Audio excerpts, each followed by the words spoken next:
Hello guys, magandang umaga po. Gugupitan na naman po akong kliyente. Ito po, pinaikutan ko muna.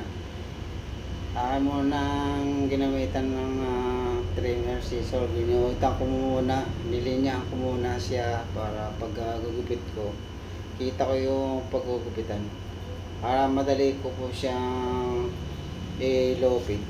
Ayan po, ginamitan ko muna siya ng 1/2 guard. Ginamit ako muna na, pinaikot ako muna siya ng medyo guard. Kaya pagkatapos sa pinaikutan, hanggang doon sa may likod ng tenga, medyo guard at saka yung patilya niya. Dahan-dahan ko lang po siyang binabarber's cut kasi nga po ang gupit po ni boss low fade. Ginamit ako na po siya ngayon ng medya para bura-burahin ko po yung kanyang guhit ng linya. Dahan-dahan ko munang binubura, hindi ko na pwede yung biglayin. Mga professional lang po ang kayang magrekta ng zero course. Ako step by step po muna ang ginawa ko Gumamit muna ako ng medya guard. So, ginamitan po siya ngayon ng trimmer scissor. Dahan-dahan ko na siya ngayon binubura yung linya ng guhit. Ayan po. Bubura-bura na po ako. Ayan, pabura na yan. Pawala na po yan. Mawawala na po yung linya ng guhit. Dahan-dahan ko po siya. Alalay lang po ang pagkakaano ko dyan. Pagbubura na po ng linya ng guhit.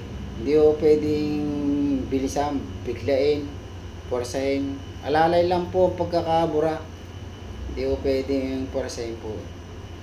Nilinya ako niligod ng tenga para pag aahit ko, madali ko na siyang ahit at kita na yung linya. Yan po. Tapos pinasabasa ko po yung kanyang buhok para pag ginupit ko, pantay po pagkakagupit.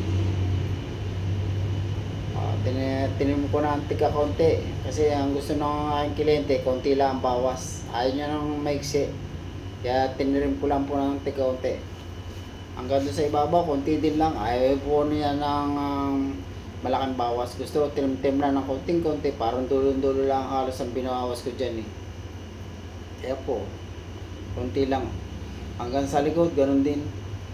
Trim lang tika konti, ayaw din niya ng talagang sobrang nipis. Konting-konti lang ang binawas ko dyan. At ayaw niya nga ng maiksi yung gupit. Ayan po. Sumunod naita ko na. Kasi tapos ko na i-trim yung kanyang gupit. Hanggang sa may patilya ko yung nahitan. Tinanggal na rin yung sapis ngayon, mga balibong pusa. Pinaikutan ko yung kanyang likod ng tenga. Dilinya ako yung kanyang likod ng tenga para maganda pong tingnan, malinis tingnan.